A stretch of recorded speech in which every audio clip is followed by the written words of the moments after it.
Hey y'all, welcome to Reality TV. Thanks for tuning in. If you're new here, hit that subscribe button and notification bell. Now let's get into this tea.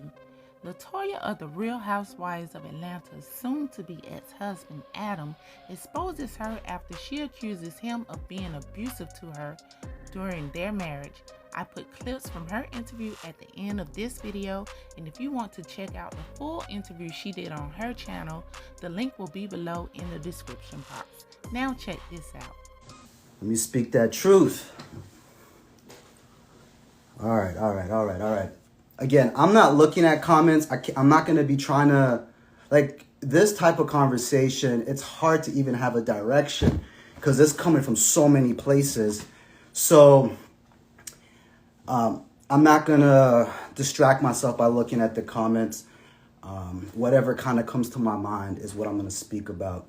You know, I got like thousands of people who message me saying, why are you stooping down to that level? You're better than this. You're better than that.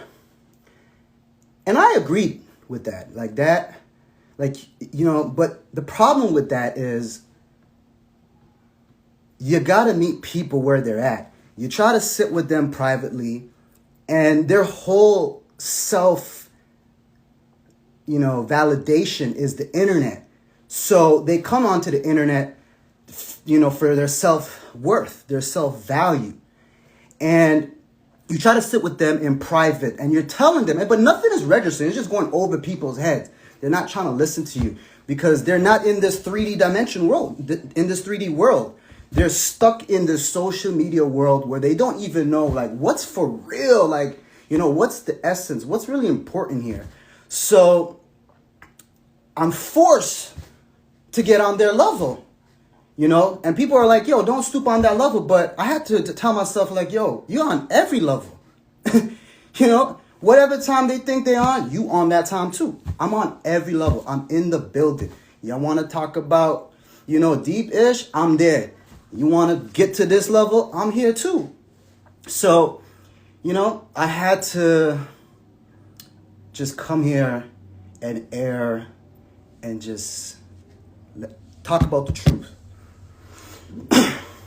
Let me just start off by saying that, it's unfortunate because, my life is people's entertainment. Some people here have this like shits and giggles for this to be happening, but this is real life, real, real people involved here. And it's pretty unfortunate. I can say that.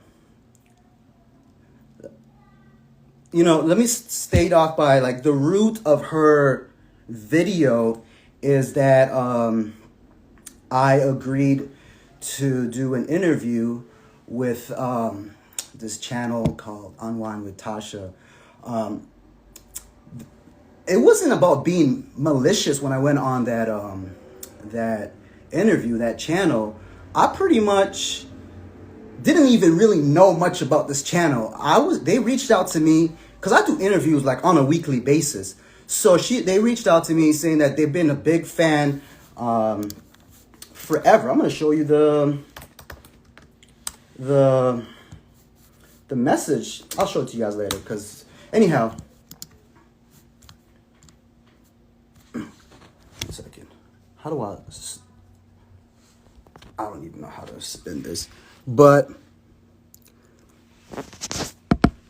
Tasha would also like me to let you know she's been a huge fan of yours. So, she's coming at me on a cool level. And in that interview, I pretty much defended my former spouse. Essentially. Yeah, maybe there was one question that, was rah-rah, but for the most part, like, I was defending her. But anyhow, she didn't even watch the interview, my former spouse. And she just went nuts yesterday. And I'm telling her, like, hey, this is not the route to go. She ain't hearing it. So since she wants to dabble around the truth, I was like, okay, let me give y'all the full truth, the whole truth. So may God help you. All right. Let me first off saying, people are going to bash me like, yo, you should be protecting women and all this stuff. Of course. Yeah, we should. This is the mother of your child. Yeah, but let me add context to that. When you bring out these allegations of rape and abuse, like all that's out the window. And number two, this person doesn't even have respect for women. All right, two weeks ago, you had a whole scandal of bashing black women. Okay, so yes, we should protect women, but you don't even respect black women. All right, let me just say that. So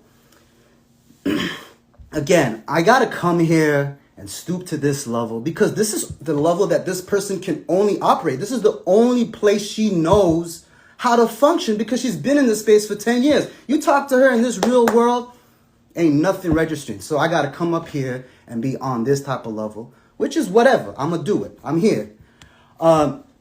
So let me start off saying that she does this interview yesterday. And what was bizarre to me about this interview is you wrote these questions, you give it to your assistant to ask you these questions, and then when the assistant asks you certain questions, you're like acting like, oh, should I really answer these questions? Like, what kind of narcissistic, you just wrote these questions and gave it to this person here. Why are you acting like these questions came out of thin air, like this person behind you made up these questions? You wrote these questions with the intent of causing damage here, and then you're acting oblivious like, should I really answer these questions? What? Is you okay? Anyhow, I'm not deflecting at all about what was said. I'm about to get into pretty much everything, Number one, there's this narrative that I was controlling everything, But let me just say that as, the man of the household, yeah, it was my role to step up forward and ensure that systems were in place, that everything operated in a seamless manner that allowed us to continue living our lives, okay?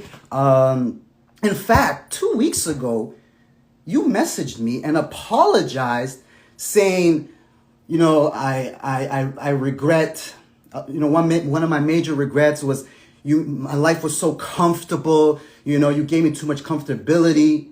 Like, 1 minute you're telling me this, and then you're coming on here talking about control, all right? I kept your brand pretty clean, wholesome. Right now, when people look at your brand, they're just confused about what is going on over there. It's just a mess. It's disgusting. It's just crazy, okay? You made a note that I tried to dangle your trademark saying that I own you. Like, what are you talking about? Just because I filed your trademark does not mean I own the trademark. Trademarks are public record. You can log in and see who owns the trademark, okay? So just stop this false narrative of controlling and all this stuff when your life was pretty clean, okay? When I met you, and like you in the video, you said the word balance so many times.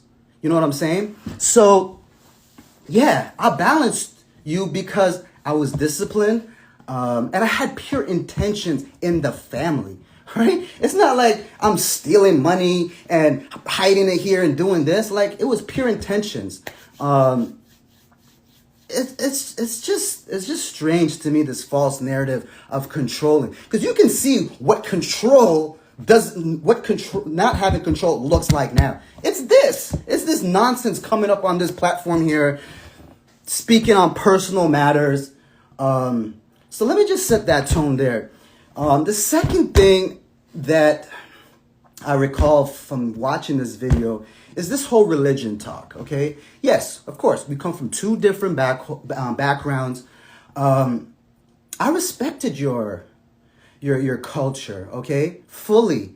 And you have to understand that I come from another culture as well. If this is going to work, there has to be some common ground here. And the common ground was, all right, we're going to have this household based off of the basic, necessities of life, such as love, kindness, just back to the basics, okay?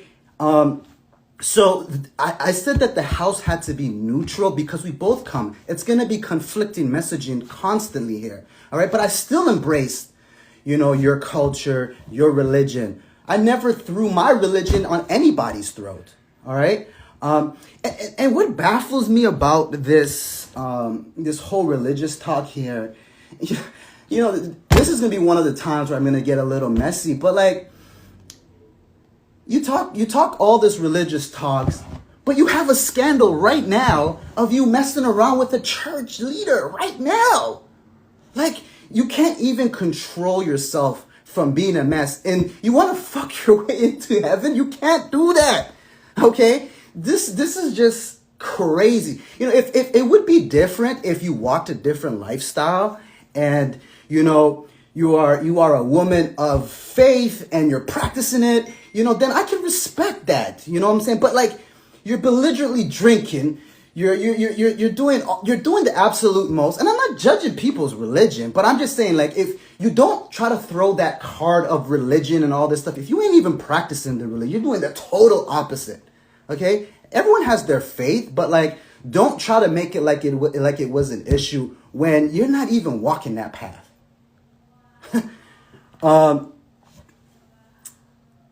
Let me move on to the divorce. So there was an event that occurred maybe 4 years ago. I'm not going to expose this situation that happened in Toronto, and I pretty much was set on filing for divorce. I didn't do it, but pretty much she stepped out of the marriage. And I just had this gray cloud that always followed me. And of course, like, I had opportunities to also step out, but I always chose the family. She keeps trying to bash me that I chose the family and the kids. Yeah, I did. And yes, I'm going to choose, because I'm always going to choose responsibility over happiness, period. All right, I get it. Women want the full package, and I respect that. Everyone's entitled to happiness, but I'll always choose responsibility over happiness and keeping the family together, because there's no such thing as the grass is greener. There's always going to be problems. So this card of we only sticked around because we had kids and we had different operations happen. Yeah, like, I had that. Plus, you're hopeful. You're hopeful. So don't use this card that I was just here for financial gain.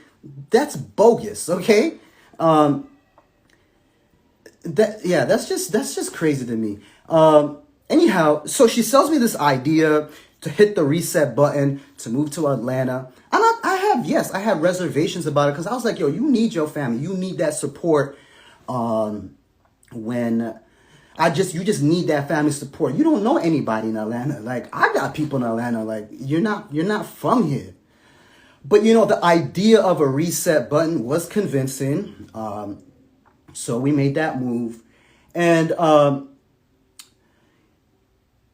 1 month into moving to Atlanta, she goes on this cruise. Keep in mind, like, I had reservations, not even moving to Atlanta. So 1 month coming into Atlanta, she's like, I'm going on this cruise. And I'm like, yo, we just moved here. What you talking about a cruise right now? Like, we got to figure this thing all out. You want to go party on a cruise for 4 or 5 days? Is you good? What's popping? But you know what? I didn't want to be controlling. I was like, you know what? Go. I'm here with the kids in a new setting, whatever. And I just had this gut feeling that something was happening. So when she comes back, plus I got, someone cued me that something did happen. She comes in, she doesn't even really greet me. She goes into the room. Okay, now we're going to talk about this whole abuse stuff that she was talking about yesterday. She goes into our marital space. And let me give some context here that's very important here. When we were right before moving to Atlanta, we sat down with a family member who said, hey, you guys need to stop showcasing your bed, your marital space there. You got to keep that as a safe haven. away from the public. And that was kind of what we understood moving to Atlanta. So when I knew what I knew and I saw her go into the master bedroom and just lay on the bed, I was just like, the audacity of you to just, after you know where you've been, to come sit down on this bed right here. And I told her, get the hell out of here. What you talking about? There was a hustle and tussle. I never striked her. Okay? I never put my hand on her. And that was it. Was she probably scared? Yeah, she probably was. Because I was angry. Like, how dare you come back from a cruise doing some ish, which you already admitted to in the video yesterday, and lay up in our bed like nothing just happened. Okay? I never striked you. I never hit you or anything of that nature. Right? In fact, we don't even talk about hitting. I got like a 20-minute video of you attacking me. Okay? With your mom in the video and your assistant. All right? And you know this. You know exactly what I'm talking about. Anyhow, I don't want to go there. You know, this is just disgusting that I got to come here and defend myself. All right? So that's now there's like damage in the marriage here. And I got my guard up now, you know, like I'm just moving forward. This is like, we moved in September. This occurred in October. Come New Year's, now she's telling me she's pregnant. So I'm thinking like, did something happen in the cruise to lead forward to this? You know, even her family asked her like, did something really happen in there? She denied it. You know, nothing happened. Nothing intercourse wise happened there. But I had my eyebrow up. Like, what you like? Of course, I'm questioning you. You know what I'm saying? And then she's telling me that I abused her. What are you talking about? Like, we're moving forward with our lives, even though I am, skeptical about things. To say that like I raped you, what are you talking about? Like that was the one thing from yesterday that I was just like, unbelievable. And this is what gaslighting is. You know what you did 2 months ago, but to deflect the truth here, you try to throw in this rape BS. You know what I'm saying? Like, you just came back from cheating over there. Don't try to gaslight the situation here and talk about, that this is rape and this and this and that. What are you talking about? That's crazy. Anyhow, we're moving on with our lives. The baby comes, and our child's name is Aya, which ultimately means a sign, okay? I named the child Aya because, you know what? I was like, this is a sign that no matter what, because everybody goes through shit. Ain't nobody perfect. This is a sign right here, to just move forward with our lives. And the problem with that was everything just kind of got worse. She got into a snowball of many things. Before even Aya was born, she got into a car accident. Then she delivers the baby. Then she had preeclampsia. And I'm here by your side all the time. Then she gets into a fight with her mom, fight with her sister. She's firing assistants. Now we're into like February, March of 2020. And she brings divorce talks. Nothing really provoked it. She just felt like the grass is greener. And I'm trying to let her know, like, yo, I've been by your side. In fact, like, I would constantly remind her, like, yo, I'm by your side. Like, you act like you punched it, like you delivered this baby I'm right by you. I've been there, every step of the way, So I'm thinking, like, could this be postpartum? Be patient with the situation. So she brings the divorce talks. Before the divorce talks, though, this opportunity for this reality show comes into the picture. And I was supportive because, I knew, like, she was ready to take the next step of coming off the internet. So I supported her there. But, when she brought the divorce talks, she I don't know what made her think like that. Oh, there's an opportunity here. I'm going to jump on board. Like, it was never about the money for me. I'm a family man, okay? I've chosen the family time after time, all right? So now I'm telling her, like, I'm not doing it. Not to be spiteful, but I'm not going to go play actor in front of the, national television for the world and pretend like we have this lovely family. This so that it can blow up in front of the world on national television? Hell no. I'm not doing that. There is my soul's not for sale, pretty much. Like, there's nothing. There's no dollars. And, of course, she feels like, like I am blocking her dream. She's sending family to talk to me about it. And I'm like, y'all not understanding something here. I'm not gonna go do anything fake for the world. Like, that's just not I'm not doing it, period. And, one night I see that my email is up on her laptop, and I see her talking to the lawyer, because keep in mind, divorce is still going on. She is talking to her lawyer saying she wants full custody of the kids, just so she can have signing authority to get these kids. So imagine now, she comes to me saying, I want you to sign this so the kids can be on the show. I was like, why are you in my email, first of all? She was looking through my email trying to find, I don't know how she got into my email. She's trying to see my dialogues with my lawyer. But when I saw this conversation she had with her lawyer, I just could not believe how low she would go to be on this show. Again, I get it. It's your dream to take it to the next level. But you know my personality. Like, you can't buy me out. Like, there's nothing. I'm just not for that. So I was hurt to see that she would take it that far with the kids.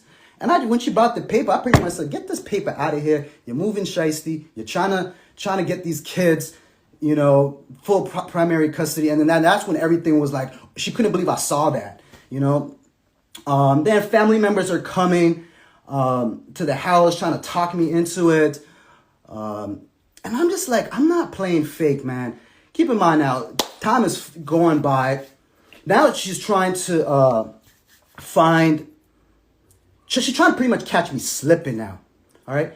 Y'all better hold on to your seats right now, because this is about to get real. So she decides to put a big ass $2,000 tracker in my car right here. $2,000. She hires a private investigator, texting her, telling her all my moves all day long. She's getting mad when the private investigator is just saying, he's at the park. I'm just at the park, literally just kind of like soul searching, trying to figure out, what is this all about? How do we move forward? She's getting mad. She even uses the word like, he's a waste. She's really begging to catch me slipping. But I'm not on that time right now. I'm just on another time. I'm just really figuring out what to do with this, because this is just bizarre to me, all of this. And this person that she's talking to is now coaching her on how to get a gun. Okay, I have all this on video, everything. So she's there talking to this guy who's coaching her on how to get a gun. And imagine now I see this. First of all, let me make this very clear. Imagine if I did this as a man. Y'all would pin me. Y'all would call me a stalker, a lunatic, crazy. This would have been done a long time ago. If I did any half of that, hire a private investigator. This is what crazy dudes do. Okay? This is what crazy dudes do. Right? But she's doing it to me. Right? So I'm like, I find the GPS tracker. I'm in disbelief. I'm sitting with my people now. I'm like, yo, man, this girl has some guy. I don't know who he is, coaching her on how to get a gun. She got this big ass tracker in my car. What y'all think? I'm counseling her side of her family is counseling with me on what to do. And the consensus amongst the council of everybody on both sides was like, yo, bro, she might be trying to get you sent up. So at this point, I got two options here. Do I send her to the streets? Because you know who I roll with. You know how I move. But can I really send the mother of my children to the streets?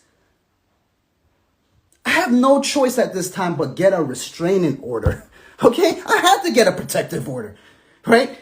And, I get it. People are going to be mad that, why'd you get a restraining order on a woman and this and that? I ain't got no choice at this time because based on the counsel of everybody on both sides, they were like, you gotta do something. And I'm not taking her to the streets.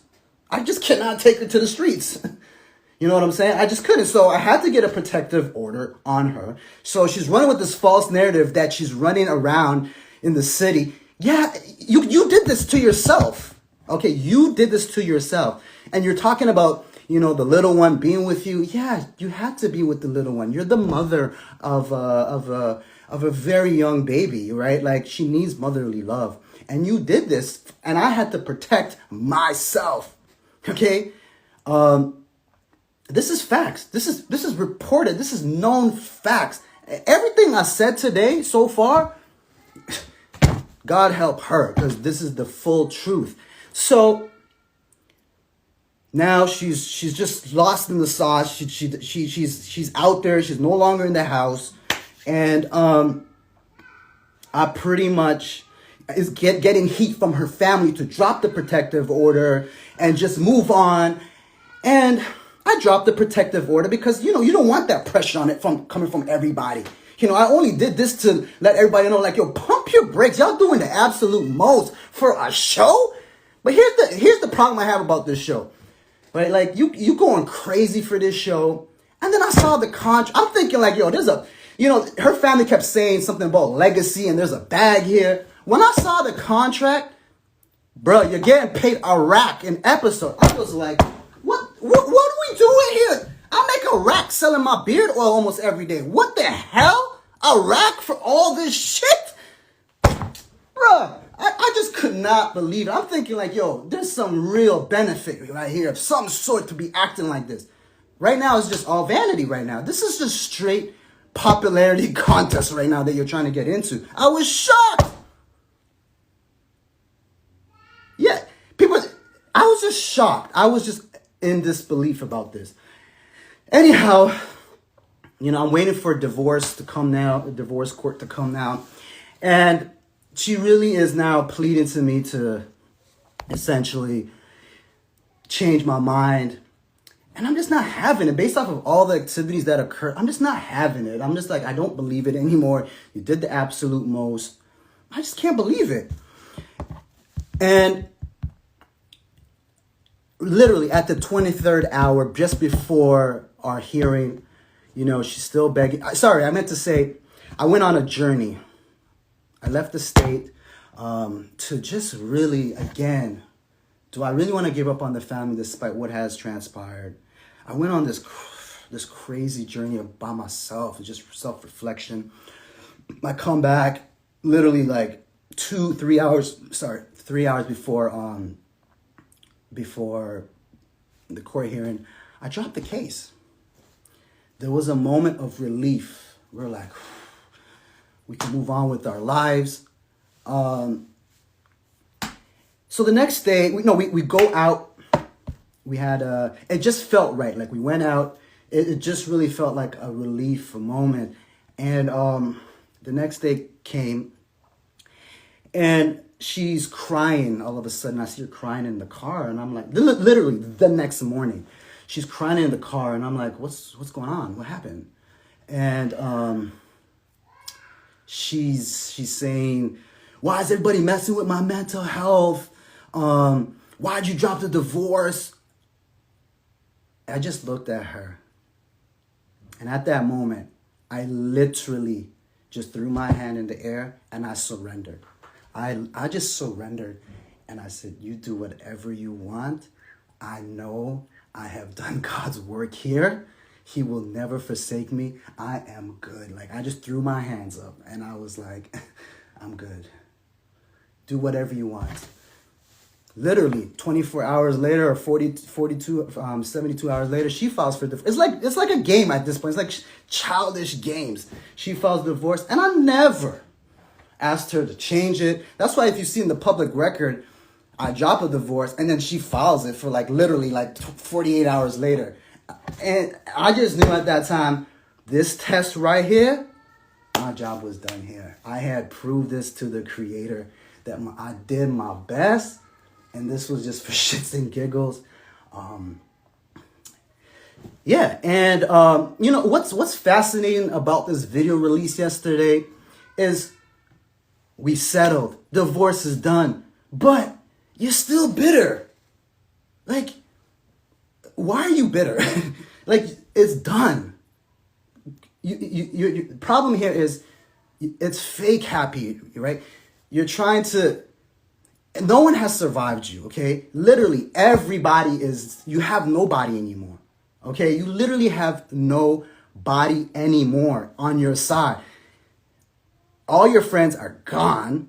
Like, even you had 2 weeks ago, your girl Precious came to visit you. The one that you're making fun of in this black video, this you making fun of a black woman, whatever, 2 weeks ago, comes and visits you. What happened? Like no one survives you. You go to the church, it's a mess. Oh, you fire every assistant.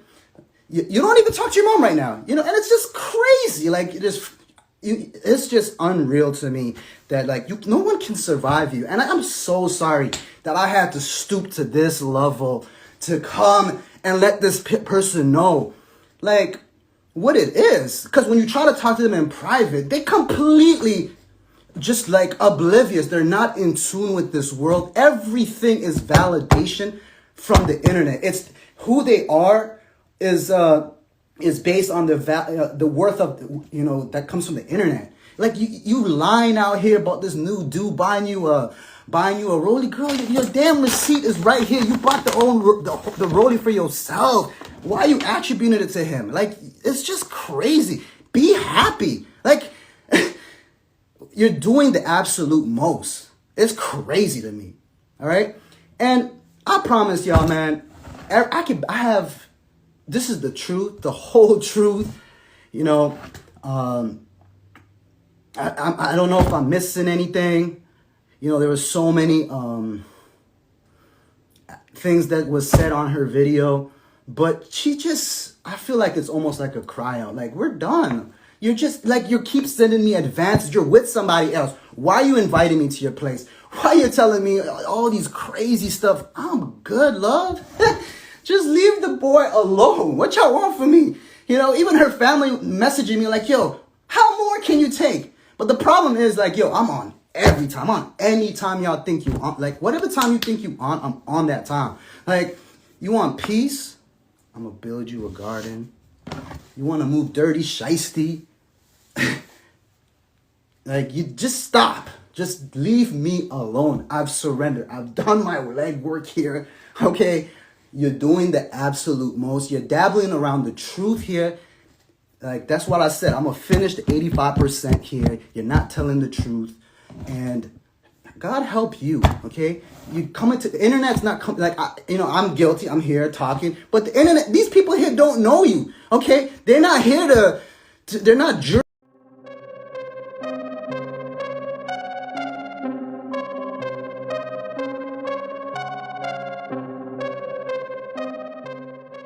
Has he ever put his hands on it? Do we have to talk about that?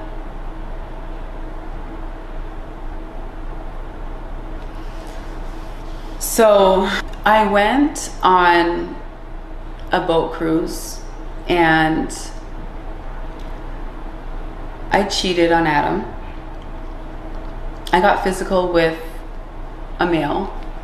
We didn't have intercourse at all, but when I got back from the cruise, Adam found out about it. When I walked in the house, I saw him sitting on the couch and he just looked like irate. He looked like he just looked crazy. And it kind of scared me because I was like, what's going on here? That he would know what I was doing on a cruise in the middle of the ocean. So I went upstairs and I went to bed because I was tired. And when I went to bed, he came in the room and he turned on the light and he grabbed my legs and pulled me, like dragged me off the bed. He picked me up, shoved me against the wall, and he started to like choke me. And the kids ran into the room. They started crying, you know, they were saying, "Daddy, take your hands off mommy. What are you doing? You're hurting mommy." And then he took my phone, he smashed it. And at this point, I was so scared. I was terrified. I literally thought I was gonna die that day. I ran out the house, and I was going to like the neighbors' homes and figure out, okay, I need to call somebody.